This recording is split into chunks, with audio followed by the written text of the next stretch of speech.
Hari ini adalah pertama kalinya kita untuk mengadakan namanya Rio Asuransi Talks.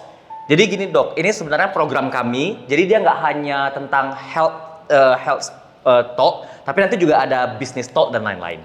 Jadi yang sekarang ini masih RA Talks 1.0. Jadi bakal ada 2.0, 3.0 dan lain-lain. Seperti itu. Iya. Jadi ini yang pertamanya, jadi kita di sini selain kita untuk mengedukasi, kita juga menginspirasi yang lainnya untuk tetap sehat pastinya. Jadi kita terima kasih juga kepada Eka Hospital yang selalu support acara kita, dan kita juga mengucapkan selamat datang kepada Dr. Hadi, Pak Yudis, Mbak Widya yang selama ini selalu membantu kita. Apalagi Dr. Hadi terkenal banget, dokter yang selalu responsif banget dan baik banget ketika kita sedang ada klien. Dan salah satunya contohnya waktu saya di Opname di Eka Hospital, Dr. Hadi lah yang membantu saya. Dokter masih ingat? Iya, yang waktu gangguan pencernaan.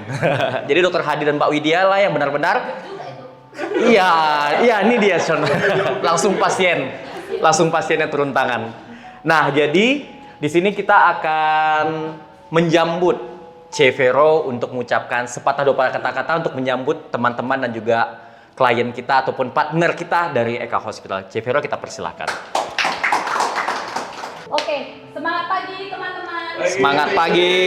Semangat pagi ya. Kalau pagi baru semangat. Oke, kita senang banget ya sore hari ini tuh kita bisa kumpul di sini. Ini untuk pertama kali nih dok. Pertama kali setelah kembali kita soft opening di tanggal 20 September, kantor kita masih belum selesai. Jadi ya doakan rencana kita akan ada openingnya itu tuh di tanggal 17 November.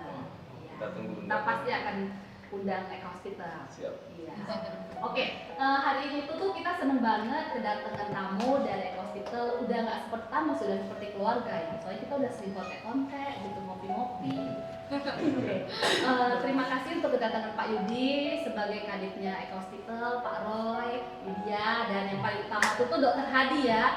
Waduh. Iya.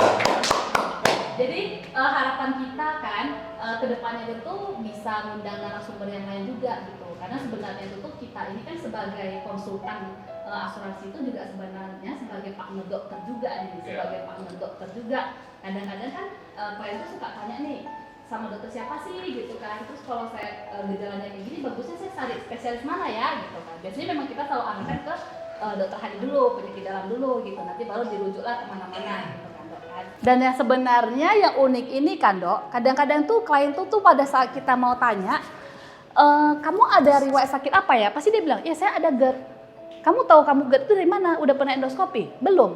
Terus, ya kadang saya kalau telat makan ya GERD saya kambuh gitu. Ya padahal kan sebenarnya kita juga bingung nih antara mah kayak GERD kayak yang mana yang benar gitu kan. Jadi hari ini kita akan undang langsung maestronya nih untuk ajarin kita nih supaya kita tuh bisa tambah-tambah ilmu. Baik, jadi ini topik GERD. Nanti kalau di luar dari GERD kita juga boleh bahas masalah-masalah lain di luar dari GERD ya. Kayak kemarin tertarik tentang hati ya, hepatitis katanya ya, banyak yang check up ternyata HbA1c-nya positif ya, kaget juga kan gimana ya. Nanti boleh tanya-tanya di bidang itu. Terus kemudian saya kebetulan kami saling follow di IG kan. Kulihat si Vero ada like berita di detik.com ya yang katanya wanita muda tiba-tiba ginjal rusak. Ini pasti tertarik nih. Kulihat Vero nih tanya nih kenapa ini pasien nih wanita muda tiba-tiba gagal ginjal stadium akhir padahal gejalanya GERD ya. Ada kata kunci GERD tadi gitu. Iya benar-benar. Saya juga tadi baru lihat Iya kan? Iya detik.com itu kan. Nah, ya saya enak bicara bebas nggak usah nyiapin slide gitu ya. Kebetulan kasus GERD itu sangat banyak di kunjungan rumah sakit. Memang saya rasa kalau kita tanya kawan semua pernah ada masalah lambung dalam hidupnya ya. Entah kapan pun tuh waktu muda atau waktu usia tua gitu. Nah, kalau secara awam orang cuma tahu katanya lambung. Sakit apa? Sakit lambung gitu. Ya memang sih yang masalahnya gangguannya di lambung. Dan cuman bedanya di mekanismenya. Ada kita pernah dengar gastritis, dispepsia, ya kan, GERD, apapun itu namanya itu semuanya masalahnya berpusat di lambung. Ya. Cuma mekanismenya mungkin beda. Ya, kalau orang bilang gastritis, kalau dalam bahasa medis itu adalah radang di lambung. ya. Dispepsia, kelainan asam di lambung. Tapi orang awam tidak akan mengerti kenapa dibedakan begitu, ya. Cuma kalau dalam segi medis itu sebetulnya ada beda mekanismenya. Kalau kita cerita tentang ulkus atau tukak lambung, ya, tukak lambung. Ya seperti kata hanya secara harfiah, tukak itu ya seperti sariawan di lambung dengan berbagai derajatnya.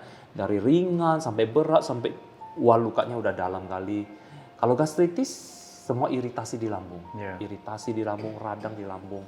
Dispepsia berarti gangguan keasaman lambung, mungkin asamnya berlebih, ya makanya disebut dispepsia. Tapi mungkin kita nggak bisa bedakan terlalu banyak. Yang penting kita beda gejalanya gimana. Ya orang, aku gejalanya datang ke dokter, ini berbagai variasi gejala. Datangnya nyeri ulu hati kuat, cari dokter. Ya. Ada yang bilang, sering makan mudah kali kenyang, begah, ya mual. Ada yang cepat kembung-kembung, ada yang diare. Nah, ada lagi yang apa? Datang dengan rasa panas dada, nyeri dada, kebas-kebas, nyeri punggung, susah napas, sampai panikan, kebas-kebas kepala. Wah, variasi, sangat variasi. Jadi, yang paling menarik ini GERD ini kenapa? Kalau GERD ini berasal dari kata gastroesophageal reflux disease, ya. Aslinya gastro itu lambung. Esophageal adalah kerongkongan, ya, tenggorok yang dia turun sebelum masuk ke lambung itu esophagus. Reflux itu adalah kembali naik, ya, disease penyakit. Jadi GERD itu ada penyakit di mana asam lambung naik ke atas. Ya naik ke atas. Karena kalau kita makan ini dari mulut ke kerongkongan mau turun ke lambung itu ada pintu otot. Ya, ada otot yang kita sebut gastroesophageal junction. Di junction ini ada otot yang menutup, mengunci, memisahkan lambung itu dari kerongkongan. Nah, kalau saya sering kasih pasien perumpamaan ini ya, kita punya lambung ini seperti blender. Kalau kita mau menghancurkan makanan pakai blender itu kan, kadang-kadang kan kasih air dikit dulu ya blender. Nah, di dalam lambung ini, lambung kita itu bisa menggiling makanan sampai hancur. Tapi dia memerlukan asam. Asam itu dikeluarkan sendiri oleh dinding lambung. Nah, kalau kita bilang asam itu begitu kuat, ya, sampai bisa menghancurkan makanan seperti bubur dan dengan bantuan gerakan otot, tentu saja dinding itu, kenapa dinding lambung itu sendiri nggak hancur? Itu kan dari daging, kok nggak itu pun jadi hancur juga. Ternyata dinding lambung kita punya pertahanan. Lapisan dalamnya itu mukosannya punya pertahanan. Dia bisa sendiri mengeluarkan asam dan dinding dia sendiri tahan terhadap asam. Di luar dari lambung nggak tahan asam. Kita semua dalam hidup kita pernah muntah kan. Waktu kita muntah apa yang dirasakan? Perih, terbakar, tenggorokan ini rasa sakit, ya, rasa panas. Habis muntahan itu sakit sekali. Karena itu asam. Waktu kita muntah itu asam itu keluar, tersentuh, tenggorokan sakit banget. Ya, kalau muntahnya heboh sampai sakit tenggorokan. Nah, itu membuktikan bahwa di sini semuanya nggak ada yang tahan asam. Begitu asam kita lewat, teriritasi akan merah. Benar. Dan untuk mengunci saat kita makan, lambung itu mengblender. Kan asam itu di dalam itu, keluar asamnya itu. Asam itu tidak sampai ke atas karena ada otot penguncinya. Yang saya sebut gastroesophageal junction itu. Itu punya otot yang bisa mengunci. Begitu makanan mau masuk, dia merenggang, masuk cemplung, dia kunci. Dia tutup lagi. Disinilah titik lemahnya pada pasien GERD. Otot yang mengunci itu udah longgar, udah lemah. Sehingga asam itu bisa naik ke atas. Dan itu menyebabkan sini gejala. Jadi pada GERD ini uniknya, gejalanya di atas lambung. Kalau kita datang ketemu pasien lambungnya sering sakit ulu hati, sakit-sakit, itu bukan GERD ya, itu lebih ke dispepsia, gastritis. Karena keluhannya di lambung aja, ya, di lambung karena mungkin tukak, mungkin radang, mungkin merah. Tetapi pada GERD biasa nih gejala ini nggak berat, yang beratnya gejala di atas. Datang dengan panas dada, datang dengan nyeri dada. Kalau bapak-bapak kirain serangan jantung, rupanya GERD. Ya, wanita juga panik ya, di sini panas, menyucuk gitu kan, takut itu GERD. Kenapa? Karena kerongkongan kita berjalan ke atas di belakang jantung. Dan rasanya iritasi dari asam ke kerongkongan itu bisa menyebar sepanjang dada ini. Akhirnya juga merasa sakit-sakit punggung. Punggung sakit. Ada yang sampai merasa kebas, seluruh badan, kepala pun kebas, ya. Nah, itu kalau asamnya naik ya. Dan malam hari terbangun, susah napas, kirain asma atau serangan jantung. Itu GERD, ya. Waktu tidur, gravitasi kita hilang kan, rata kan, mudah aja asam Dia itu naik. keluar naik. Harusnya nggak naik, harusnya pengunci kita kuat, tapi sudah longgar, sudah longgar. Nah itulah GERD. Maka GERD itu gejalanya lebih banyak di atas lambung, di atas perut ini, karena asam kita naik. Ya, itu GERD.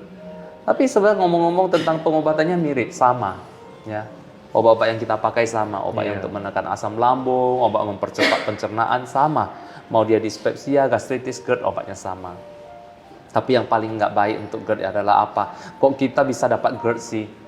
Banyak. Semua orang tahu kalau makan terlalu pedas, minum kopi terlalu banyak, suka makan asam, itu akan memancing produksi asam lebih banyak dari biasanya. Dan kalau kita punya lapisan lambung cukup kuat, kita nggak pernah ada keluhan. Tetapi ada kalanya seseorang lapisan lambungnya itu tipis, melemah, akhirnya timbullah gejala gara-gara asam yang berlebih. Ya. Nah, padahal untuk yang GERD, apa keburukannya? Selain makanan yang memancing asam itu, kita ini mungkin seringnya tanpa kita sadari habis makan berbaring, habis makan rebahan. Ya. Itu dia pemicunya. Ya. Jadi habis makan harusnya kita duduk tegak atau berdiri dengan gravitasi, makanan tetap di bawah. Tapi kita suka baring, telungkup lagi, perut lagi penuh, ya telungkup, ya kan malas-malasan gitu kan. Nah ini dia yang memancing GERD. Memang nggak langsung terjadi hari itu juga. Hari demi hari, minggu demi minggu, bulan demi bulan, kebiasaan dia terus. Akhirnya pertahanan tubuh kita jebol juga. Jebol juga. Dipelihara kan kebiasaan buruk ini. Jebol juga ya. Dan, wah saya pasti ingat ya, dulu waktu zaman saya kecil, orang suka cari jajan makan malam gitu. Istilah orang China itu sarapan ya kan. Sarapannya jam 12 malam. Pokoknya tengah malam itu harus keluar. Sampai ada pasien saya kulihat tengah malam mamanya dirawat. Anak itu dibawa papanya cari makanan jajan jam 11 malam, jam 12 malam. Pergi beli kuitiau goreng, pecah gitu kan. Kuitiau goreng putih polos itu kan tengah-tengah malam. Itu bisa jadi kebiasaan padahal jelek kali loh. Malam hari udah mau tidur, kita masih makan, masih jajan. Setiap kali kita mau makan belum masuk, otak kita otomatis memancing keluarnya asam lambung. Asam lambung kita langsung terpancing keluar. Harusnya udah tidur, harusnya udah istirahat, dipancing keluar. Dan itulah yang dibiasakan. Dan kalau setiap kali asam udah mulai keluar, isi makanan, dia bekerja, dan udah mau tidur, lambung masih bekerja, kita baring pula. Nah itulah yang cikal bakalnya jadi GERD. Ya, asam itu mengiritasi pintunya, karena kita baring. Waktu demi waktu jadi GERD. Makanya kita bilang nasihat untuk orang GERD, ubah kebiasaan itu. Habis makan duduk tegak atau berdiri, ya. Kalau bisa 2 jam atau bahkan 3 jam. Dan kalau udah mau tidur jangan makan lagi. Minum masih boleh, ya. Udah mau tidur jam 10 tidur, jam 9 masih makan. Itu dia yang agak akibatnya jadi begitu, ya. Jadi GERD ini memang banyak pasien saya mungkin hampir lah ya, lebih dari setengah ya, GERD semua ya. Nah, cerita tentang GERD, kadang-kadang pasien datang gini, minta USG, itu enggak di USG enggak. Memang sebetulnya penyakit lambung ini banyak diagnosanya melalui keluhan. Kalau kita periksa pasiennya, periksa tubuhnya, tekan sana tekan sini, nggak akan kedapatan apa-apa, ya. Tetapi yang perlu kita singkirkan adalah mungkinkah ada penyakit lain yang memberikan gejala mirip GERD? Ya, mirip GERD. Contohnya yang kita baca di detik.com itu. Iya. Ya, mual-mual, muntah-muntah, tiba-tiba stadium akhir ginjal. Iya, benar. Jadi dari dokter dengan mudah mengatakan ini GERD. 10 orang dia katakan GERD tanpa diperiksa ternyata 1 bukan GERD dan penyakitnya fatal. Mungkin di sini akibatnya ya. Jadi kalau seseorang mengalami mual muntah, ya belum tentu penyakit lambung. Mual muntah itu adalah respon dari tubuh terhadap kelainan, ya kelainan tubuh yang bisa di luar lambung. Pada pasien gagal ginjal yang dicerita itu kemungkinan ureum, sampah-sampah di badannya sudah meningkat sangat tinggi, menyebabkan dia mual, tidak selera makan, muntah. Jadi kalau secara simpel kita nggak periksakan pasien, semua mual muntah milik lambung. Iya, benar. GERD, lambung. Padahal mual muntahnya akibat sampah yang menumpuk di tubuh gara-gara gagal ginjal. dan disangkakan karena lambung, padahal udah parah kali ginjalnya itu ya. Jadi disitulah kenapa bisa salah kaprah dibilang GERD padahal seharusnya bukan GERD itu ya. Nah, untuk kita periksa GERD, apakah yang perlu diperiksakan kalau pasien datang keluhannya seperti ini? 1 dari 10 pasien yang ngeluh pencernaan seperti itu ternyata bukan murni lambung saja. Ada kadangkala mereka mempunyai batu empedu. Ya, batu empedu itu seringnya tidak membuat gejala, tetapi kalau dia ada gejala, dia memberikan gejala mirip lambung. Begah, kembung, ya, gas naik ke atas, mirip lambung.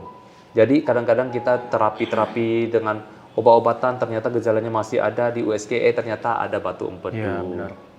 Jadi kalau pasien minta USG, saya jelaskan dulu bahwa kalaupun kita USG, sebetulnya bukan untuk diagnosa lambung, untuk mendiagnosa penyakit lain yang mungkin bisa memberikan gejala mirip lambung. Itu dia, ya. Jadi USG kan nggak murah juga. Kalau di tempat kami, kalau nggak salah USG di bagian atas aja, bukan seluruh perut, itu pun mau 800-an ribu sekali USG. Kadang-kadang saya bilang, ya gejala batu empedu itu mungkin hanya 1 dari 10 kasus. Mungkin sebaiknya sih memakai obat lambung dulu, ya. Kalau tidak ada berkurang keluhannya, kita akan lakukan USG. Pemeriksaan darah bisa membantu untuk mengetahui GERD, tidak bisa. Jadi kita tidak ada marker atau penanda apa-apa di dalam darah yang bisa menunjukkan, oh ini kena sakit lambung. Tapi kalau nggak salah, dalam pengalaman saya menangani pasien dengan asuransi ya, kalau nggak salah ada masa tunggu untuk diagnosa tertentu terhadap lambungnya, kalau nggak salah ya. Membedakan antara gastritis dengan GERD dan lain-lain ya, ada yang harus ada masa tunggunya ya. Tapi produk kita Nggak ya? Iya. Aman ya? Tanpa Siap. masa tunggu. Bisa ya? gampang. Nggak ada masa tunggu ya? Mantap nih asal. Riwayat. Nah, pokoknya jangan ada riwayat. Jangan ya. ada riwayat, Jadi jadi aman. walaupun sebelum 1 tahun ada kena masalah Bisa. lambung, cover ya. Asalkan setelah Mantap diinvestigasi riwayatnya nggak ada, Dok. Oke, mantap nih. Asa mantap. Tepuk tangan dong kita. Saya tahu ada asuransi lain harus ada masa tunggunya. Iya, asuransi kan ada masa tunggu 30, 30 hari, 3 bulan, ataupun 1 tahun. Nah, kita nggak ada, iya. Dok. Oh iya, aman lah, aman. Bisa prospek dokter Kevin. Bisa proses. Bisa. Ya itu yang kadang-kadang kan misalnya pasien datang ke IGD ya kan, dia masih belum 1 tahun, terus keluhannya kan lambung gitu ya, entahlah dispepsia GERD atau apa-apa. Kita jadi deg-degan kan, was-was ini ya. Ini sebetulnya asuransi dia masa tunggu enggak nih terhadap Iya, keluhan benar, seperti benar, ini ya kan. Jadi kembali lagi saya tanya, lu punya agent siapa? Boleh nggak tanyakan ke agentnya? Nah, kalau agentnya kuasai produk nggak apa-apa, kalau nggak kuasai produk gimana? Iya, benar. Ya tanya, ya kan? Udah kalau nggak kuasain produk ke kita aja dong. Ya, alihkan agak asa aja ya. Lempar ke tim kita, Dok. Iya ya. Pas dia tanya-tanya, aduh, agentnya nggak tahu juga. Aduh gawat ini nanti kalau sempat tertulis habis ya habis. Iya. Hah? Titip kartu nama. Titik kartu nama ya nanti ya. Kalau ada pasien ini kartu namanya ya. Sampai Eka ya. Iya. Atau kayak Eka ya. Langsung ke Eka. Benar-benar ini. Iya. Iyalah bagus lah kalau kita, yang penting kan semua kalau menjalin hubungan ya kan, jadi ya dari nasabah ke agent ya kan, terus juga dengan pihak marketing kita dan dokter, kok jadi promosi ya.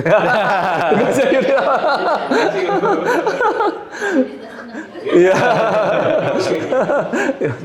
Jadi itu dia. Jadi ya untuk GERD misalnya, kalau saya pasien ini udah gejalanya udah ngarah ke GERD gitu kan. Biasanya saya minta pasien untuk ikut terapinya untuk sekian waktu. Bagi saya biasa start saya memberikan waktu untuk 2 minggu. Saya kasih obat 2 minggu. Pasien kan biasanya malas minum obat, ya maklum lah ya, suruh minum obat terus-menerus selama 2 minggu kan kayaknya malas mikirnya ya kan. Terus belum lagi kita takut sama efek samping obat, pikiran kita udah gak tenang. Terus hebatnya lagi, biasanya begitu minum obat 1-2 hari langsung hilang gejalanya. Iya. Udah hilang, ngapain aku minum 2 minggu obatnya kan gitu ya kan. Pasti langsung dihentikan. 3 hari lagi kambuh lagi gitu kan. Terus pindah dokter, bilang dokternya nggak pintar gitu. Sebenarnya mungkin kurang diedukasi bahwa bayangin aja ya, kalau seseorang sudah menderita GERD atau lambung, biasanya itu bukan gara-gara keburukan tabiat kita yang jelek hari itu juga. Kita sudah membiasakan merusak lambung kita dari waktu yang sekian lama. Baru jadi. Nggak mungkin hari ini saya makan kenyang terus langsung GERD. Nggak mungkin kalau saya makan pedas pertama kali for the first time langsung bergejala. Badan kita nggak selebay itu. Badan kita biasa kalau kita habis-habisan tidak menjaga dengan baik, nggak akan langsung bereaksi hari itu juga. Itu adalah kebiasaan yang sudah menumpuk berhari-hari. Baru timbul gejala suatu hari. Nah kalau dia sudah dibiarkan buruk begitu lama, badan kita berusaha menutupinya, nggak mau biar keluar gejala. Saat itu dia keluar gejala, berarti sudah sekian lama. Dan saat itu kalau kita minum obat, walaupun gejala bisa hilang dalam 2 hari, luka itu belum sembuh.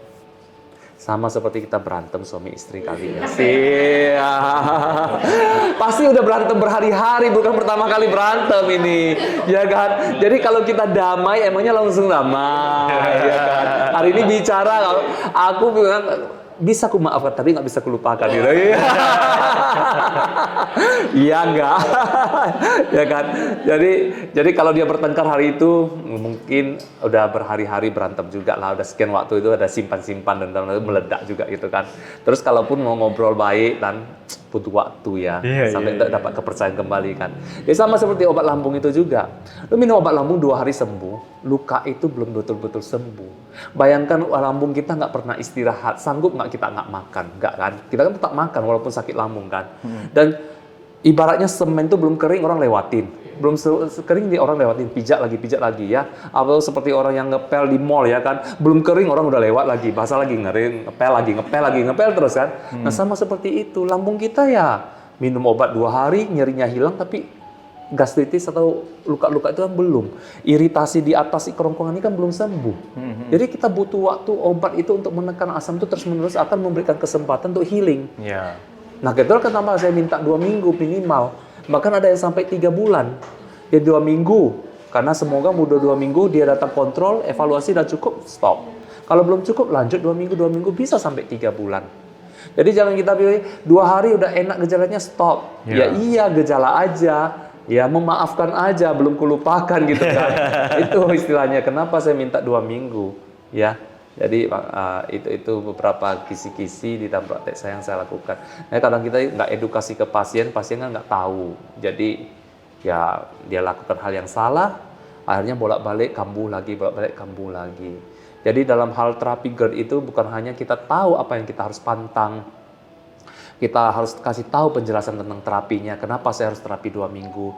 Dan saya harus kasih tahu bahwa obat ini harus dimakan sesuai aturan. Kalau dibilang 1 jam sebelum makan, 1 jam sebelum makan. Kenapa? Obatnya bekerja 100% kalau 1 jam sebelum makan. Kalau makannya, disuruh perut kosong, malahan sesudah makan baru minum, maka obatnya nggak bekerja efektif. Akhirnya udah mahal-mahal beli obatnya kok nggak kesannya, nggak ngefek ya gitu. Jadi untuk keberhasilan itu banyak faktornya. Ya, semua pantangan, semua penjagaan harus dilakukan. Kalau nggak ya tetap kambuh lagi, bolak-balik lagi. Kapan harus endoskopi? Ya, kapan harus endoskopi? Pasti kita tahu endoskopi nggak murah juga. Kalau dengan biaya pribadi itu sekitar 5 juta di EK ini. Ya. Jadi bagi saya sih endoskopi tergantung kasus. Biasanya pasien yang sudah mengikuti terapi saya 2 minggu, masih nggak ada kurang, maka saya minta endoskopi. Bilanglah paling cepat pun terapi 1 bulan dan masih nggak ada berubah sedikit pun, maka endoskopi. Apa yang kita harapkan dengan endoskopi? Endoskopi begitu mahal, ya kan? Nah, dalam endoskopi, kalaupun kita endoskopi mungkin tahu ya apa itu ya, memasukkan kamera ya melalui mulut, kita dibius ringan saja dan nggak mesti rawat inap, sebetulnya nggak mesti rawat inap, bisa daycare. Hari ini endos langsung pulang pada hari yang sama. Di endoskopi itu mungkin harapan kita melihat lambung ini benar-benar ada luka enggak? Atau hanya kemerahan? Atau ada luka? Seberapa dalam lukanya? Atau mungkin ada tumor, ada massa, ada kanker. Ya, atau ada iritasi berat. Ya, tetapi penemuan apapun itu, derajat lukanya dari nggak ada luka sampai merah, sampai borok, obatnya sama. Obatnya sama. Lah kalau obatnya sama, ngapain di endoskopi? Mau berat atau ringan, obatnya sama, itu juga.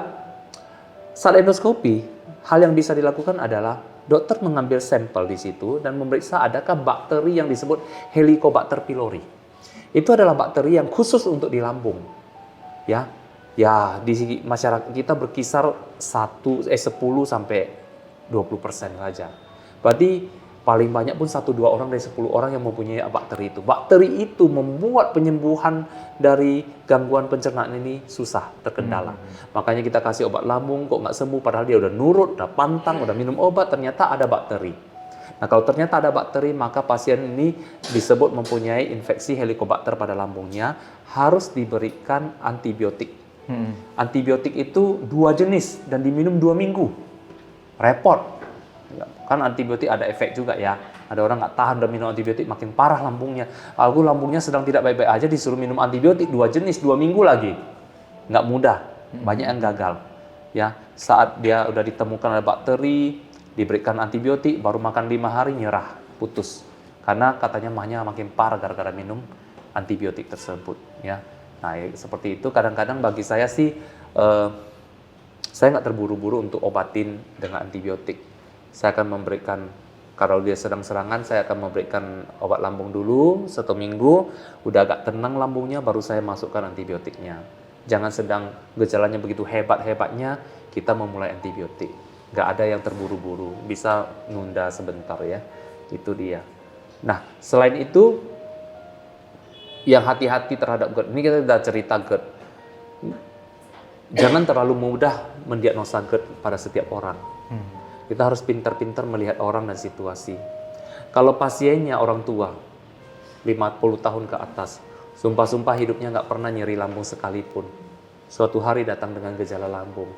Saya akan pikirkan segalanya di luar itu sebelum saya bilang itu GERD atau lambung. Saya akan cari jantungkah dia, penyakit lainkah dia sebelum saya sebut ini adalah lambung. Saya akan usahakan dia lakukan pemeriksaan yang lengkap, rekam EKG jantung dan lain-lain. Karena hati-hati, banyak penyakit yang mempunyai gejala seperti lambung ternyata bukan. Jadi kalau orang itu dalam masa mudanya nggak pernah ada penyakit lambung, dan untuk pertama kali dalam hidupnya di usia yang sudah separuh baya, pertama kali dia menderita sakit lambung, apalagi kalau orang itu mempunyai faktor risiko terhadap jantung.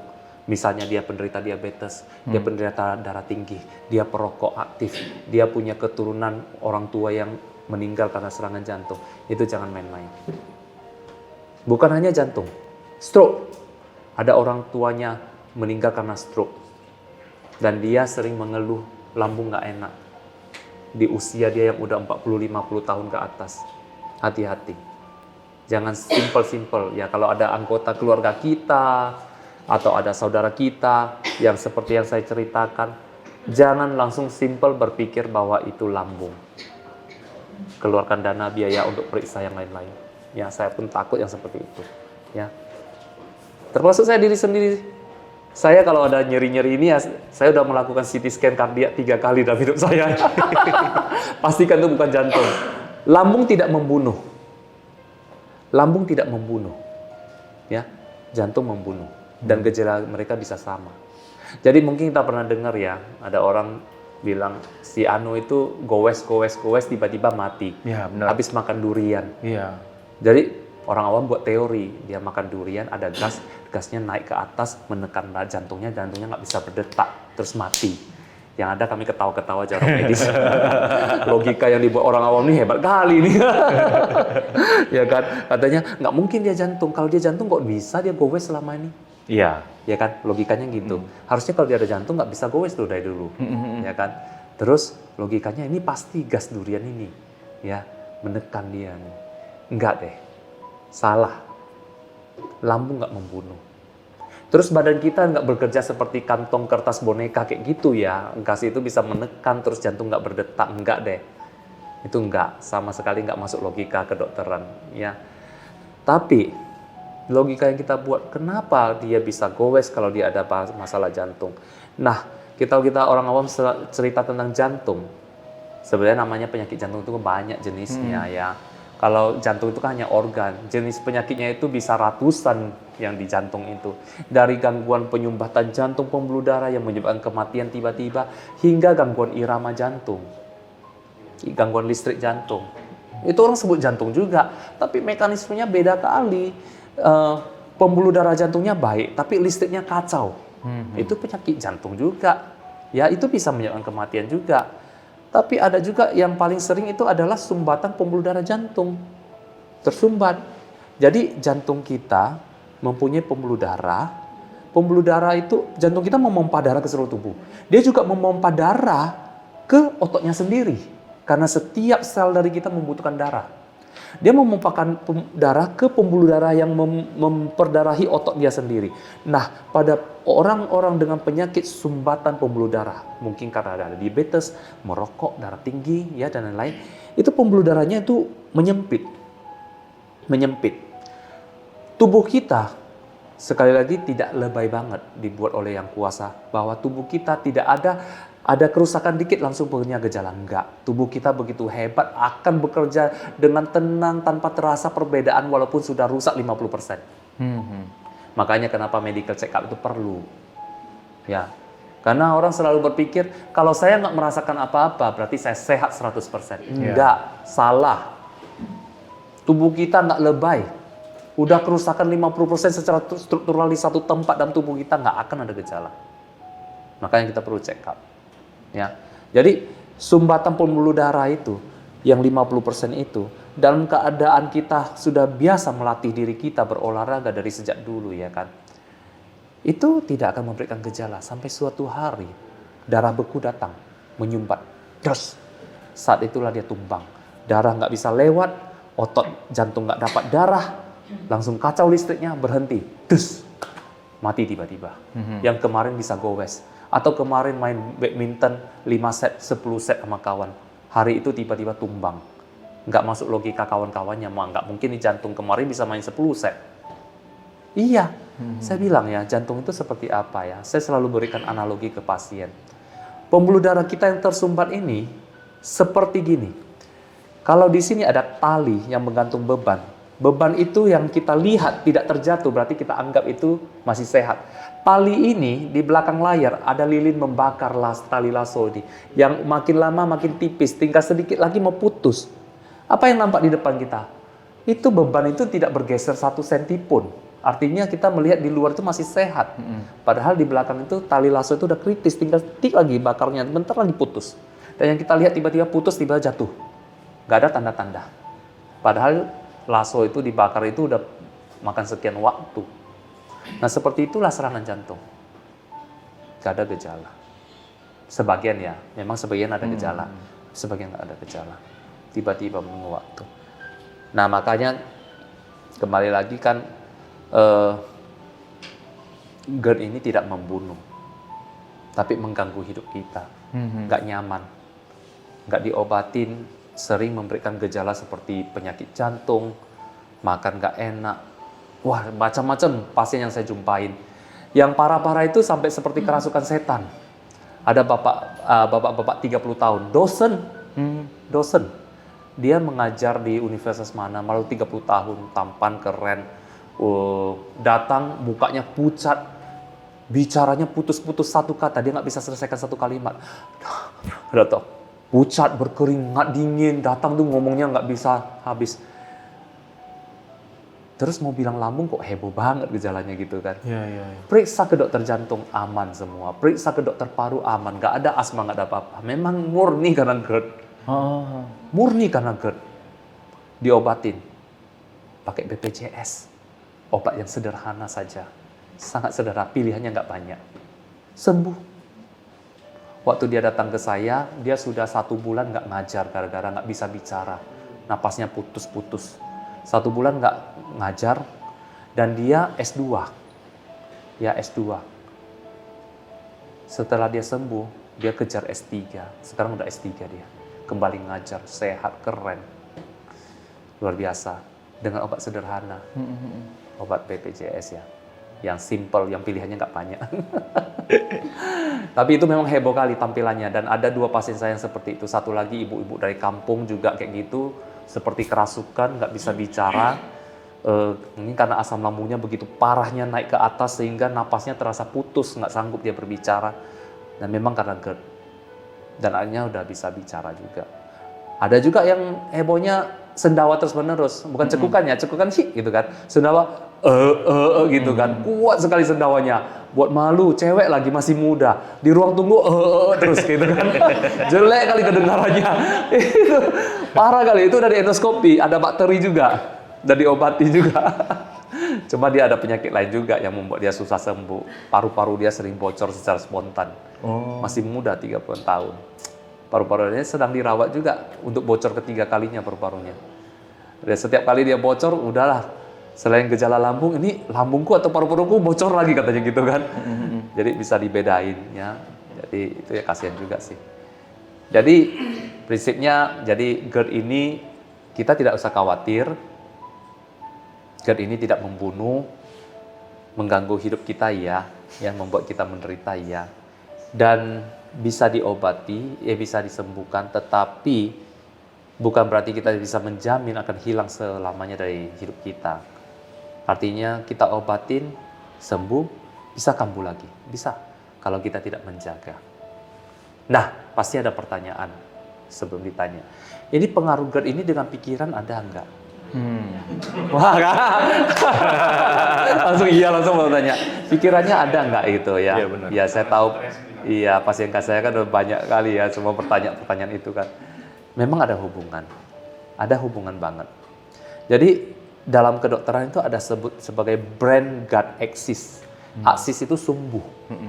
Sumbu ya, axis ya, axis ya, bukan aksa ya, axis ya. Jadi brain and gut axis berarti dari otak ke perut kita ada kaitan yang sangat erat. Ada kaitan sarafnya, ada.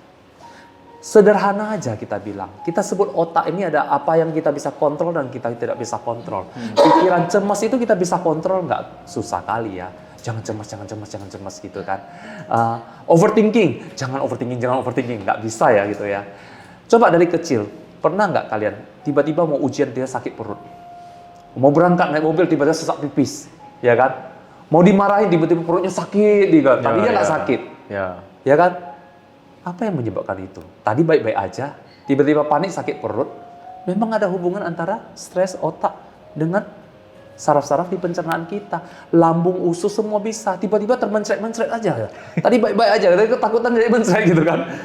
Ada hubungannya kuat.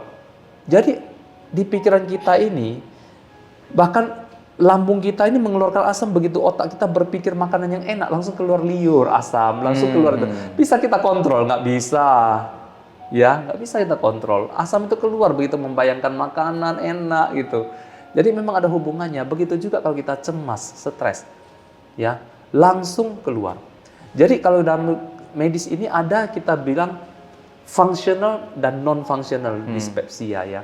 Gangguan lambung fungsional dan non-fungsional. Fungsional ini apa? Namanya fungsi. Jadi secara struktur kalau kita lihat lambung itu baik-baik aja, nggak ada merah, nggak ada iritasi, nggak ada luka, nggak ada gangguan GERD atau kelemahan katup dan lain-lain, nggak ada. Tapi pasien itu bisa nyeri luar biasa. Itulah yang kita sebut gangguan lambung fungsional. Jadi secara fungsi itu dia merasa ada luka. Padahal kalau kita intip ke dalam, pasang kamera nggak ada apa-apa. Tapi keluhannya heboh banget. Nah, kok bisa? Dari sini. Jadi dalam terapi dokter itu tidak hanya memberikan obat lambung. Dan racikannya pasti ada obat cemasnya. Ada obat cemasnya. Tanpa diberitahu ke pasien. Karena pasiennya cemas. Nanti diberikan itu dia overthinking lagi. Ya kan? Tanpa dia tahu. Dia kemarin minum obat lambung nggak sembuh. Setelah ke dokter ini kok sembuh. Karena dokternya udah baca orang ini punya tipe pencemas. Dari ajak ngobrol. Tahulah nih. Ini orang pencemas. Dibuat racikan, masukkan obat cemasnya. Tiba-tiba balik, kok enak kan ya dok ya, kemarin minum obat yang lain kok nggak sembuh, minum obat dokter kesembuh, nggak tahu dia racikannya ada anti cemasnya, rupanya diobati ininya, sembuhlah lambungnya. Nah, dari waktu kita jumpa pasien, tidak semua pasien mempunyai rasa cemas, jadi tidak semua resepnya sama. Jadi kadang-kadang berbaik hati, kalau kita sakit lambung, coba ini obat saya ini sembuh nih, dia makan nggak sembuh, kok bisa ya? Waktu dokter kasih obat ini saya langsung sembuh, ini saya berbaik hati kasih ke kawanku kok nggak sembuh ya gitu. Tiap orang berbeda obatnya, makanya dokter tetap laku. Lu minum dengan saya kasih obat ini sembuh, lu kasih obat saya ke kawan lu nggak sembuh, karena beda mekanismenya. Kawannya ini mungkin banyak pencemas, lu nggak ada cemasnya. Yang ini sakitnya luar biasa, yang ini lebih ke mual. Jadi saya fokusnya ke obat mualnya, yang ini fokusnya ke nyerinya. Jadi beda-beda obatnya. Makanya setiap orang mempunyai obat yang berbeda, walaupun penyakitnya sama, yang gejalanya beda. Nah, memang ada kaitannya ya. Jadi yang paling susah kita kontrol, dok saya sudah pantang makan asam, saya sudah pantang makan pedas, saya sudah makan sesuai waktu, saya sudah hindarin kopi dan lain-lain, kok masih kambuh. Nah tahulah apa yang masih membuat kambuh ya. Ya cemasnya itu ya. Jadi mungkin itu sih. Orang jadi susah napas, kayak yang dokter tadi ketemu ada 2 pasien. Nah itu dari mana hubungan antara si asam lambung yang naik tadi ke paru-paru pernapasan kita, dok? Sebetulnya apa yang terjadi itu paru-parunya baik-baik aja. Paru-parunya baik-baik aja. Lu cek saturasinya oksigennya 95% ke atas. Ya, lu ronsen paru-parunya baik-baik aja. Tapi sensasi perasaan napas susah itu adalah sensasi saraf dia sendiri. Paru-parunya nggak ada masalah. Dia deskripsikan sebagai sesak napas. Sama seperti kalau kita bilang kita di kolam renang lagi celup di kolam renang rasanya napas ini kok berat ya. Paru-paru lu baik-baik aja. Hanya karena tekanannya gitu. Jadi sebetulnya pada sesak napas yang dirasakan orang yang penderita GERD itu bukan sakit paru-paru. Jadi salah juga dia ke dokter paru-paru. Tapi saya sering mendapat pasien kiriman dari sejawat di spesialis lain. Ya kan, dia ke dokter paru-paru, batuk nggak sembuh-sembuh, dokter paru bilang ini GERD, kirim ke penyakit dalam. Dia ke dokter THT, telinga budek, bindeng, ya kan, terus tenggorokan nyeri, nggak sembuh-sembuh. Udah diintip-intip dokter THT, kirim ke dokter penyakit dalam GERD ini. Jadi lihatlah, hebat kan GERD ini, luar biasa kan. Kenapa GERD ini lebih terkenal daripada gastritis, dispepsia? Dia ini dengan segala gejala. Gejala di mana orang batuk, nggak sembuh-sembuh, rupanya GERD. Dia udah tukar-tukar obat batuk. Aduh dok, saya minum obat batuk udah tak semua merek udah coba, rupanya GERD, asam lambung naik ke atas mengiritasi tenggorokannya, dia batuk-batuk. Ya, terus dia sakit tenggorokan bolak-balik, dipikirnya amandel, ke dokter THT periksa baik-baik aja. Ya kan, suara dia serak juga GERD. Dia ke dokter gigi, giginya bau, rusak semua, rupanya GERD, asam lambung naik merusak giginya. Ya benar-benar. Dia ke dokter THT, telinga berair gitu, ya rupanya GERD juga. Ya istri saya sendiri. Walaupun suaminya dokter kan.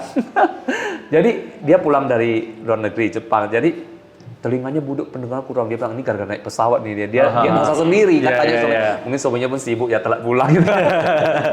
Tolong daftarkan aku ke THT katanya gitu kan. Daftar ke THT. Dokter THT beri saya, kau ini balik ke suamimu sendiri kan, dia ahli GERD-nya itu. Rupanya kena GERD katanya, iritasi ke telinganya itu.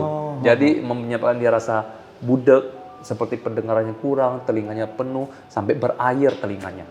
Itu gara-gara asam lambung. Dokter THT udah periksa-periksa, ini gara-gara asam lambung nih. Balik ke saya. Karena ke tenggorokan ya dok ya? Naik sampai ke atas. Naik sampai ke atas.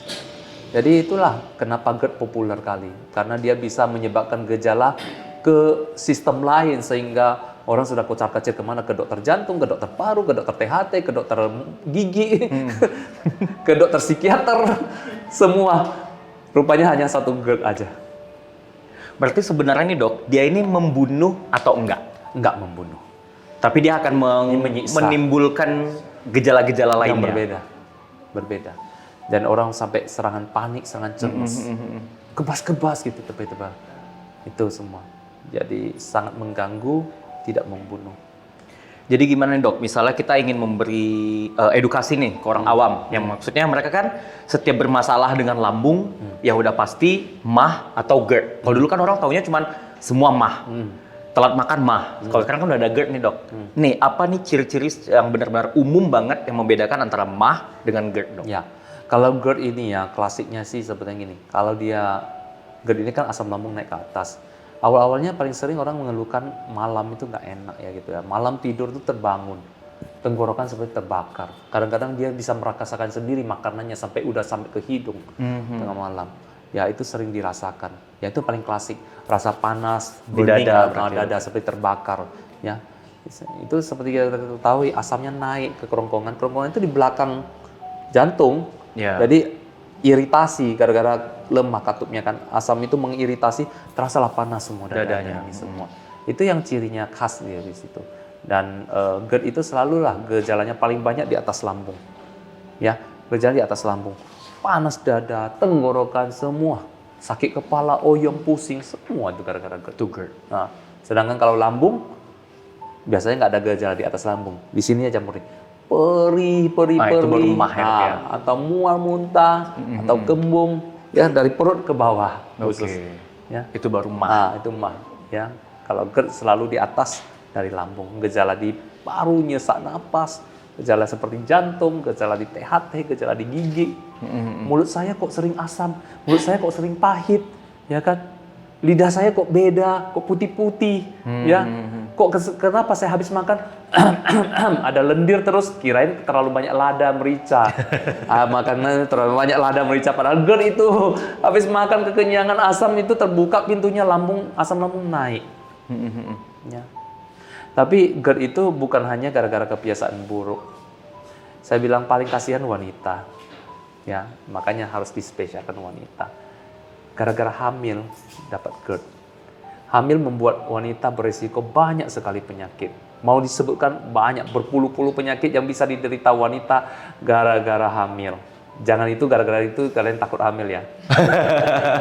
Aku nggak mau mengandung, bilang sama suami. Kata dokter, Pak, aku berisiko ini. Aduh, gara-gara dokter ini bahaya nih seminarnya.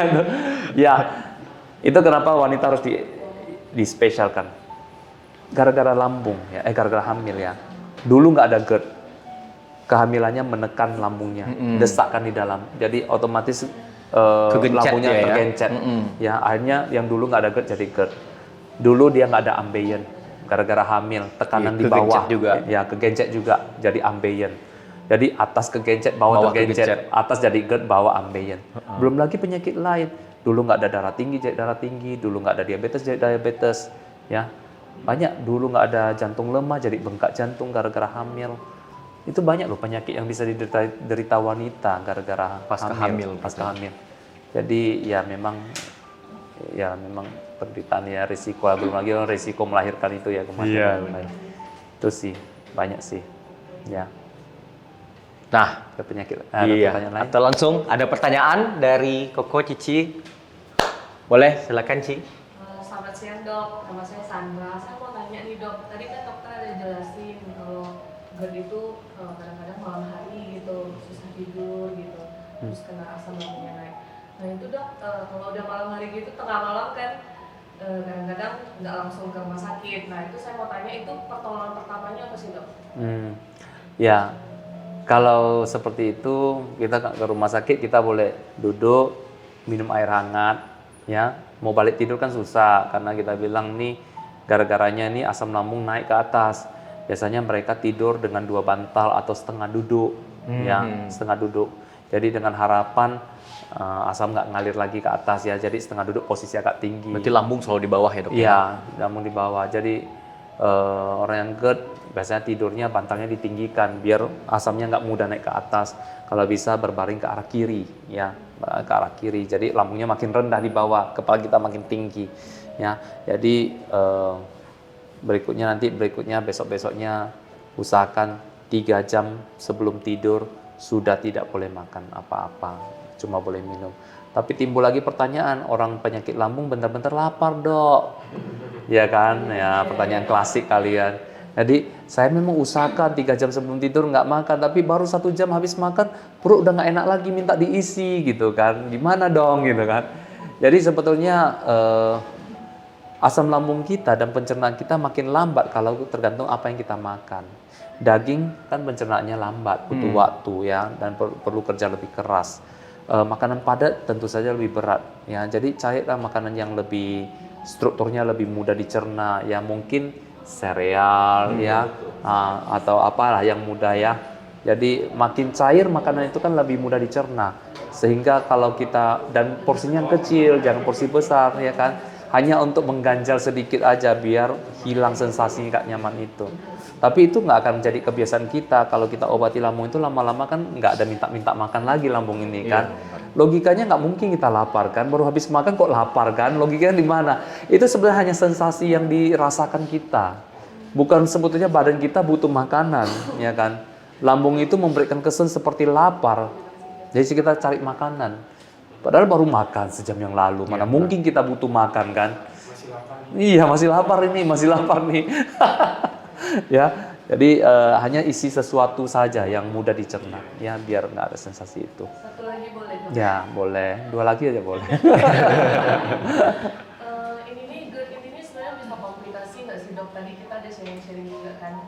sebelum kesini katanya sih karena asam lambungnya naik ke kerongkongan itu lama-lama bisa jadi kanker ini ya dok. Ini nggak sih kerongkongan gitu? Ya, bisa. Saya mengatakan tidak membunuh, tapi sebetulnya kalau kita tarik panjang ceritanya juga Dia bisa memunculkan aja yang lain. Yang memunculkan yang lain. Nah, kita bilang ini, yang terjadi pada GERD asam kan naik ke atas.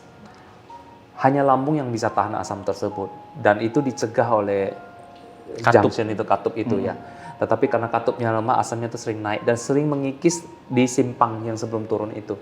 Dan kalau dilakukan endoskopi, orang GERD-nya parah, di endoskopi nampak itu di corong yang sebelum masuk ke lambung itu, sebelum ke katup itu udah teriritasi sampai merah-merah. Nah kalau diperiksa selnya itu lama-lama berubah, Termutasi ya dok ya? mutasi. Sel di kerongkongan itu ada yang namanya squamous lah, cuboid lah, itu berubah sifat gara-gara terkena asam. Lama-lama dia berubah bentuk sel dan itu beresiko menjadi kanker kerongkongan di kemudian hari. Memang bisa, walaupun persentasenya nggak besar, tetapi resiko itu ada. Ya, jadi memang bisa mengubah sifat sel kita sehingga menjadi kanker. Ya, tapi tidak banyak frekuensinya, tapi teorinya bisa terjadi. Maka kalau kita cerita ke pasien itu beda dengan apa yang pasien baca di Instagram. Kalau kalian bisa baca di Instagram langsung bisa GERD buat kanker, langsung wah mungkin 5 dari 10 akan jadi kanker, langsung stres gitu kan. Jadi ya namanya orang buat cerita, memang dasar ilmiahnya ada, tapi frekuensinya berapa, itu yang kita tidak ketahui, itu yang membuat orang jadi makin stres setelah baca media. Jadi saya katakan bahwa itu bisa terjadi, mekanismenya ada, tetapi frekuensinya nggak besar. Artinya kita memang tetap harus perhatikan, kita harus terapi, tapi tidak membuat kita langsung panik dan ketakutan. Ya, nggak boleh panik dan takut. 1 dari 100 enggak sih. Ya. Nah, yang pernah saya baca juga nih dok, sebenarnya kadang kita salah merespon apa sih sebenarnya sinyal yang dikirim tubuh kita. Kadang kita pikir kita lapar, ternyata kita haus. Nah, jadi mereka kira mereka sebenarnya lapar, padahal itu mereka haus. Jadi mereka karena lapar, jadi makan terus seperti itu dok. Pas sebenarnya dia haus gitu. Nah, mungkin ada lagi dari Koko Cici di sini yang hadir. Oh ya, silakan Cituti. Siapin obat apa dok, terus kalau untuk kan sudah tahu sering kena gejalanya, ya siapin obat apa, terus kira-kira ada suplemen apa yang bisa bantu sembuhkan? Ya, sebetulnya suplemen tidak berpengaruh kali ya. Kalaupun ada orang menjual suplemen, marketing bilang ini bisa mengobati GERD dan lain-lain sih, sebetulnya itu entah urutan keberapa lah, ada nggak ada pun nggak terlalu gimana. Tapi kebiasaan-kebiasaan itu yang lebih utama. Obat bahkan nomor 2, ya, yaitu seperti yang saya ceritakan, pola makan, ya, habit kita, kebiasaan kita sebelum dan sesudah makan itu yang harus diubah. Jadi kalau semua itu sudah kita lakukan, ya, dan kalau kita sedang kambuh-kambuhnya tidur dengan 2 bantal dan lain-lain, itu kan kita lakukan ya. Nah, obat-obat yang bisa dipakai sebetulnya ada beberapa obat yang menekan asam tentu saja, dan itu bukan diminum 1-2 hari ya. Biasanya minum sekian waktu. Kenapa? Sudah saya jelaskan, karena butuh waktu untuk healing. Juga obat-obat yang bersifat seperti anti mual bisa kita berikan juga ya. Dan itu sih yang kita lakukan ya. Kalau terbangun tengah malam ya kita minum air hangat ya, terus kita kembali ke tempat tidur dengan posisi kepala lebih tinggi gitu ya. Kalau cuka apel? Cuka apel itu sebagian orang merasa itu bisa, tapi saya nggak akan anjurkan juga. Pantangan makanan ya bisa berbeda dari setiap orang. Rumus umumnya pasti kita katakan pedas, asam, kopi jangan, itu berlaku secara general. Tetapi ada berbeda individu mempunyai pantangan terhadap makanan tertentu yang berbeda. Ada orang nggak tahan dengan makan pisang. Kalau saya makan pisang, kembung langsung nggak enak. Tapi ada orang bisa, ya. Ada orang tidak bisa makan roti, ada orang tidak bisa minum susu, malahan makin parah. Tapi sebagian orang bisa. Bagi saya itu adalah pengalaman pribadi. Jadi kalau seseorang bisa mengatakan bahwa saya makan ini akan kambuh, terus dia melarang kawannya makan itu, saya rasa belum tentu benar. Ya, itu pengalaman pribadi masing-masing. Jadi saya boleh makan apa, nggak boleh makan apa, pengalaman sendiri catat. Kalau saya makan ini, saya kambuh, catat. Tetapi secara rumus umum, pedas, asam, kopi itu pasti bisa menyebabkan. Dan dicatat orang mungkin coklat, teh, dan juga itu juga bisa. Nah, terus buah-buahan, nanas, ya pasti dong, ya kan, secara logika. Tapi tadi hari ini saya dapat pasien dari kampung, dia nggak tahu nanas bisa menyebabkan kambuh sakit lambung. Oh. Jadi kan kita surprise juga ya, nanas itu kan jelas ya, walaupun manis Asam. nanasnya tetap asam secara umum kan udah pengetahuan umum. Tapi dia nggak tahu, waktu saya cerita, dia udah berobat kemana-mana, terus aku bilang nanas nggak boleh, baru dilihat suaminya, astaga dia banyak makan nanas gitu. Terus aku pun juga astaga, kok lu nggak tahu sih nanas? Sama dia, oke, makanya kadang kita pikir, pasien seharusnya sudah tahu pun tetap paksa kita sebut juga karena Iya, benar. belum tentu dia tahu apa yang kita pikir seharusnya sudah tahu gitu kan. Oke, berarti kata kuncinya adalah kenali diri sendiri. Iya, ya, Dok, kenal ya? diri sendiri, benar sih, benar. Masih ada lagi pertanyaan? Keci? Berarti GERD ini bukan turunannya dok, tapi lebih ke pola makan. Iya, benar. Ke gaya hidup berarti ya, Dok ya? Gaya hidup yang sudah kita buat buruk ya sekian waktu ya, nggak hari itu juga. Karena kembali tubuh kita nggak lebay. Dia nggak satu hari itu kita baru mulai, ya baru pertama kali saya berbaring habis makan gitu langsung GERD, Langsung enggak. sakit. Pasti sudah Udah lama banget. lama ya? kali. Jadi kita dia long lakukan term itu. gitu ya? Iya, long term. Ya. Oke, Koko, Cici yang hadir masih ada. Oke, silakan Cituti. Cibeti. Ya. Saya mau nanya dok, kan tadi dokter bilang GERD, gastritis sama dispepsia itu kan hampir semua tapi tak sama. Nah, bagaimana kan kebanyakan nih kalau kita ke rumah sakit ini kita kondisinya lagi sakit, pasti kan keluhannya itu yang rata-rata umumnya yang terjadi kan dok, suka nyeri di bagian sini. Terus karena kita kan kadang-kadang kalau pas lagi sakit kan kita selera makannya kurang. Nah, dokter suka tulis tuh GERD gitu. Nah, untuk memvonis bedanya GERD sama dispepsia sama gastritis ini apa dok gitu loh? Karena kalau kita di asuransi itu 3 kategori ini memang berpengaruh dok. Kalau Berpengaruh, orang kan? beli asuransi. Benar-benar. Nah, kadang gini dibilang GERD. Nah, kalau misalnya seandainya GERD, tindakan apa yang dilakukan untuk memastikan ini betul GERD atau enggak selain endoskopi? Ya. Kan bisa aja dok, seperti salah diagnosis gitu lah. Iya, benar. Nah, antara GERD sama MA kan beda-beda tipis aja dok. Jadi kami itu sering rancu di situ. Iya. Ya, sebetulnya ya bukan mau menjelekkan sejawat, kadang-kadang mereka nggak tahu bahwa implikasinya besar ya, terutama ke asuransi Iya, ya. benar. Kadang-kadang dokter, entah dokter umum atau dokter spesialis pun simpel-simpel aja semua benda ditulis GERD. Pikirnya ini nggak apa-apa nih, mau GERD mau dispepsia punya lambung saya tulis GERD aja lah gitu kan. Padahal dalam hal asuransi berpengaruh ya. Makanya harus hati-hati. Nah, kembali lagi mekanismenya tadi dibilang dispepsia kalau secara definisi kan gangguan keasaman lambung. Jadi asam itu dianggap berlebih tanpa peduli bahwa asam itu akhirnya menyebabkan luka atau tidak ya. Itu secara umum disebut dispepsia. Tapi kalau kita bilang asam itu berlebih, mungkin yang pertama jadi korban adalah takut menipiskan pertahanan dari dinding lambung kita, maka merasakan nyeri. Nah, mungkin yang paling susah membedakan adalah gastritis dengan dispepsia ya. Kalau kita bilang gastritis, gaster itu berasal artinya lambung. Itis itu artinya radang. Radang itu bisa menyebabkan luka ya. Jadi gastritis itu kalau kita bayangkan, kita visualisasikan itu adalah lambung itu mungkin merah, mungkin luka, mungkin sariawan. Mulai dari merah sampai berbentuk sariawan, itu gastritis. Tentu saja gejalanya di seputar itu datang dengan nyeri ulu hati yang hebat, bisa di perut kiri atas atau di tengah-tengah ya, dan bisa menyebabkan muntah. Ingat, muntah itu nggak mesti milik GERD dan lain-lainnya. Muntah itu bisa akibat kondisi apa saja. Nyeri kuat, muntah, atau kembung, itu saja. Disitulah masalahnya hanya terbatas di lambung. Ya. Kalau gejalanya sudah di luar dari lambung, ya, di atas lambung, contohnya semuanya di atas lambung ini, dalam bentuk sesak napas, dari bentuk panas dada, dalam bentuk kerongkongan sakit, mulut pahit, dan lain-lain, itu sudah GERD.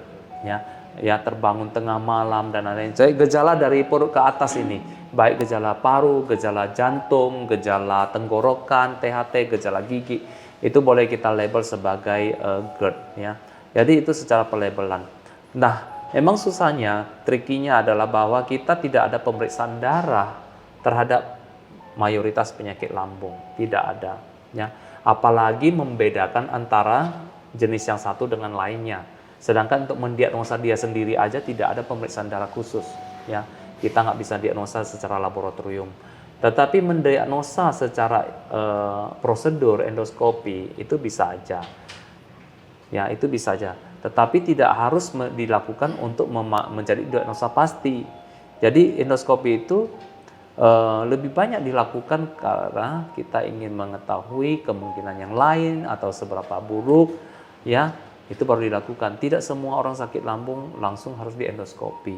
Jadi pada awalnya mendiagnosa yang 3 jenis itu berdasarkan adakah gejala di atas ini yang mencerminkan refluksnya atau gejalanya hanya terbatas di lambung saja, yaitu semata-mata hanya nyeri saja dan mual saja. Maka itu lebih tepat dibuat sebagai gastritis atau dispepsia, gitu sih. Tapi kan dok, kalau misalnya biasanya kan orang suka kalau demam gitu kan, ibaratnya kalau orang kita bilang ya badannya lagi drop-dropnya kan pasti tenggorokan karena kurang minum air, tenggorokannya kan sakit, pasti ada rasa pahit di tenggorokan. Jadi kan kalau pas ke dokter ditanya di sini sakit nggak, ulu hatinya di sini sakit nggak, tenggorokannya panas nggak, hidungnya panas nggak, ya tentu jawabannya iya kan dok. Tapi belum tentu GERD kan. Tapi kebanyakan yang kita jumpai di lapangan kan diagnosa dari dokter kan suka GERD gitu loh. Jadi jadi pertanyaan saya untuk memastikan bahwa benar nggak dia itu GERD atau tidak itu ada nggak cara lain dok gitu? Iya. Karena kan kadang-kadang kita punya pasien nih dok, dia mau apply untuk di asuransi. Nah data medis dia di rumah sakit itu GERD. Nah GERD itu ditegakkan, dilabelkan berdasarkan apa gitu? Cuma konsultasi ke dokter, divonis GERD tanpa ada tindakan medis gitu loh. Iya. Itu merugikan Pasien. nasabah, Iya, pasien. iya benar sih, benar sih. Karena bisa jadi riwayat Iya, gitu ya dok ya. Iya sih. Memang sih ini suatu hal yang tidak disadari orang medis ya. Kalau bilang banyak yang tidak menyadari bahwa apa yang mereka tulis itu berpunya implikasi yang berat ke kemudian hari. Seharusnya kalau mendiagnosa itu harus hati-hati sekali. Kalau misalnya kan seperti diceritakan lagi demam, lagi anak pasti mulut pahit, tenggorokan nggak enak. Nah sebagai dokter harusnya menanyakan kalau pasien ini sedang ada demam, ya sedang ada flu, sedang ada sakit tenggorokan, kebetulan dikasih antibiotik, azitromisin atau apa-apa membuat perih ulu hatinya. Kemudian dipasangkan dengan ini, jadi disebut GERD. Sebetulnya nggak bijak juga. Ya, seseorang GERD itu biasanya mungkin sudah ada riwayat sebelumnya. Waktu saat dia tidak demam, saat dia tidak sedang flu, sedang tidak batuk pilek, dia mempunyai gejala di tenggorokan dan lain-lain. Ya, jadi hal itu nggak bisa kita waktu pertama kali datang dengan infeksi, dengan demam langsung kita menyimpulkan itu GERD, ya kan? Jadi memang harus hati-hati. Kalau kita ragu sebaiknya mungkin kita memberikan diagnosa untuk flu dan batuknya dulu, ya. Seperti kita cerita lambung ini kan tidak membunuh, tetapi kalau kita mau meresepkan obat lambung, ya untungnya obat lambung itu rata-rata mempunyai efek samping yang sangat minim, ya.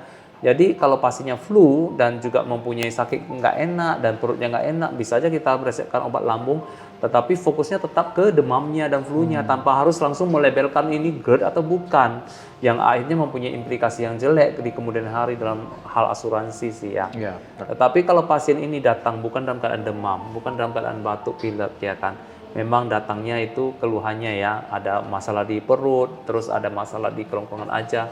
Nah, kita harus berpikir ada kemungkinan ini GERD ya. Nah, kalau keluhannya lebih ke kerongkongan, paling bagus kalau dia konsul ke THT. THT langsung melakukan laryngoskop dan mereka bisa melihat jejak-jejak akibat refluks ini. Karena itulah kenapa dokter THT sering kirim balik ke dokter penyakit dalam. Karena waktu pasien datang dengan keluhan sakit tenggorokan, suara bindeng atau apapun, mereka masukkan laryngoskop dan melihat iritasi kemerahan di tenggorokannya. Itu akibat asam lambung yang naik ke atas. Nah, itu bukti konkret bagi mereka kalau gejalanya memang ke arah THT. Nah, itu bukti yang sangat pasti, bukan hanya apa yang dikeluhkan dan dibayangkan dokter penyakit dalam atau dokter umum langsung oh ini GERD. Dokter THT mempunyai objektivitasnya. Dia masukkan laringoskop kamera, nampak kemerahan di kelilingnya. Dan yang bisa membuat merah itu adalah asam lambung yang naik ke atas. Otomatis dia bilang langsung, dokter THT mempunyai istilah sendiri terhadap GERD, yaitu LPR. Laryngopharyngeal reflux. Kenapa dia mengubah kata GERD jadi LPR? Masih R juga, reflux juga. L itu laring, tenggorokan. Faring. Laryngopharyngeal, yaitu anatomi yang dikuasai bidang dia. Reflux. Jadi terjadi suatu reflux asam yang mengganggu laryngopharyngia. Yaitu sebutnya GERD dalam istilahnya orang dokter THT, LPR. Laryngopharyngeal reflux. Dan akibatnya dari lambung dan dikirim ke kita. Dan mereka punya objektif, yaitu nampak merah. Gitu. Ya. Dan itu jauh lebih mudah dan lebih murah daripada dilakukan endoskopi ya. Tapi tidak semua orang GERD akan menyebabkan kemerahan di sini. Jadi terbalik. Jadi bukan karena dia ada GERD, kita sengaja ke THT untuk mendiagnosa GERD. Tapi karena dia mempunyai efek komplikasi dari GERD ke tenggorokannya, baru dia ke dokter THT. Dan baru kirim ke penyakit dalam, terbalik ya. Itu memang. Yang di pikiran dokter itu hanya menyembuhkan gitu kan. Dan memberikan diagnosa. Jadi fokus mereka hanya gimana agar pasien ini bebas dari keluhan dan obat apa yang mau kita berikan. Dan tentu saja harus ada diagnosa yang dipasangkan. Tapi banyak hal lagi yang dipikirkan seorang dokter terhadap pasiennya. Misalnya, dana dia ada enggak? Duit dia ada enggak? Dia orang yang mampu atau enggak? Obat yang saya mau berikan itu generik atau enggak? Perlu enggak obat yang nomor 3 penting atau saya hilangkan aja biar dia bisa lebih hemat? Itu banyak hal yang kita pikirkan. Perlu nggak sih saya suruh USG 800.000 loh? Perlu nggak sih saya suruh dia endoskopi 5 juta loh? Dia ini nampak miskin, rupanya pemilik sawit di Rohul. Ini nampak kaya, rupanya banyak hutangnya di mana-mana. Dokter nggak pernah bisa menebak. Tetapi sebagai dokter biasanya dia fokusnya gimana saya hilangkan gejalanya. Tapi dia nggak tahu bahwa pasien ini akan mengambil asuransi di kemudian hari. Jadi di antara kepentingan menetapkan suatu diagnosa, tapi kita dibatasi juga kepentingan antara memikirkan duit pasien juga. Maka tidak semua pasien kita akan suruh melakukan endoskopi dan lain-lain. Tergantung kalau di kemudian hari ternyata itu dibutuhkan. Dibutuhkan misalnya dia nggak sembuh. Misalnya suatu hari dia memerlukan sesuatu bukti yang melibatkan hukum dan lain-lain. Nah kalau itu mau dilakukan boleh silakan di kemudian hari. Tetapi tidak muncul pada hari pertama dia datang dengan semata-mata mengeluhkan sesuatu. Kita mau melakukan totalitas untuk wah ada bukti objektif enggak ya. Tapi kalau misalnya dia datang, dia memang sudah tahu saya mau ambil asuransi. Ya, saya sedang didekatin, saya sedang diprospek, saya mau ambil asuransi. Kebetulan saya mempunyai gejala lambung. Yuk kita ke dokter, pastikan ini GERD atau bukan gitu. Let's do endoskopi. Oke, boleh silakan. Siapa yang tanggung? Pasiennya mau keluarkan duit enggak 5 juta. Kalau mau, let's go, masukkan. Nah, kalau dia lakukan endoskopi, dokter saat endoskopi nampak kemerahan di sekitar simpang kerongkongan dia, maka itu ada bukti objektif bahwa ini GERD. Karena ada bukti-bukti lintasan asam itu di kerongkongan yang menyebabkan merah. Ya. Nah, lintasan ini kan tergantung berapa parah. Kalau pasiennya ini parah banget gaya hidupnya, itu lintasannya itu nampak. Kita ada derajatnya, namanya LA berapa, Los Angeles 1, 2, 3, 4 itu ada. Oh ini sampai mucosa bridge, artinya lapisan kerongkongannya ini sudah dilukai sampai sekeliling, seperti jam dinding itu udah sekeliling. Atau hanya percik-percik di beberapa tempat aja itu memberikan derajatnya. GERD dengan LA derajat 1, 2, 3 itu ada itu. Nah itu memang sangat objektif banget sih. Cuman kembali lagi, tujuannya apa? Kalau dia tujuannya datang hanya untuk berobat, kita juga mikirin obatnya aja nggak murah loh. Satu PPI yang bagus itu sebutir 30.000. Sehari minum 2 kali 60.000, belum obat lain. Kali 2 minggu.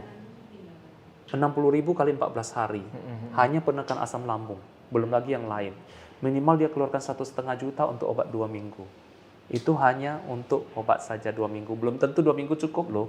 Mungkin dia mau sambung lagi. Jadi kadang-kadang ya tergantung tujuannya. Kalau dia memang datang hanya untuk obatin itu, oke. Tapi kalau dia datang dengan agent yang kita bilang ini sedang saya prospek, takut dia salah diagnosa, maka kita akan mungkin yuk kita lakukan endoskopi kalau mau diagnosa pastinya dan lain-lain. Tapi biayanya segini, mau nggak keluarin gitu. Memang itu. Berarti sebenarnya penegakan GERD itu kalau dia udah endoskopi. Sebetulnya endoskopi itu adalah diagnosa pastinya Ini sih. paling pastinya. Tapi kan sering terjadi di lapangan dok, datang-datang keluhannya Langsung GERD. GERD. Iya, langsung GERD. Iya, Atau kan semua GERD dok. Iya. Namanya pun udah dilupain gitu kan. Iya. Nama gitu dok. iya, benar sih. Jadi memang diagnosa secara klinis itu ada, tapi harus hati-hati membedakan apakah dia lebih tepat disebut dispepsia, gastritis, atau memang GERD ya.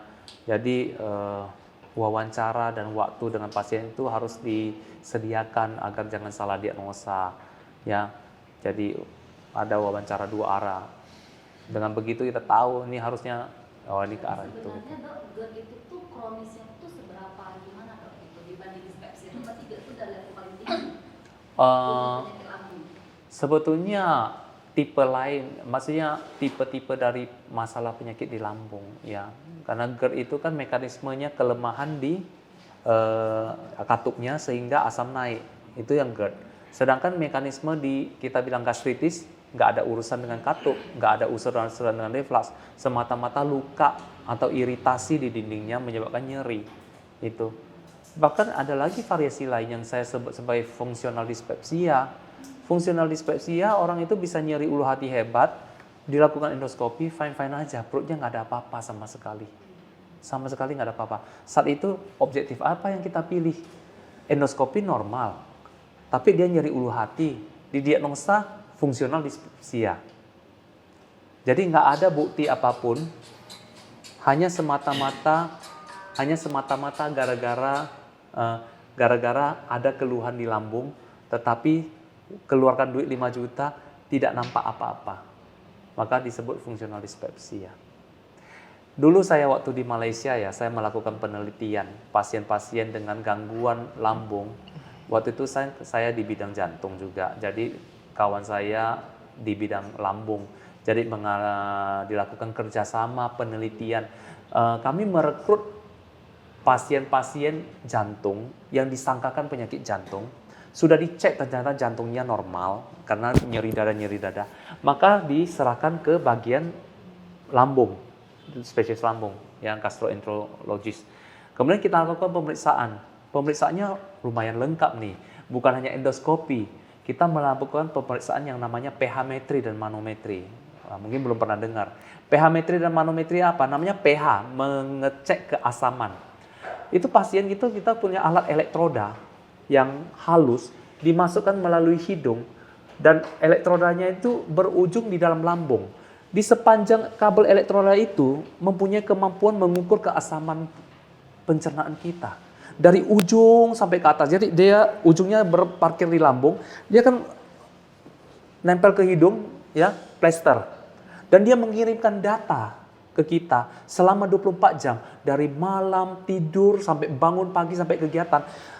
Itu asam lambungnya naik turun fluktuasi berapa pH-nya. Hebat kan? Canggih kan? Gak nyaman. Kabel itu terpasang di hidung, di plester, dan kita rekam pH-nya 24 jam.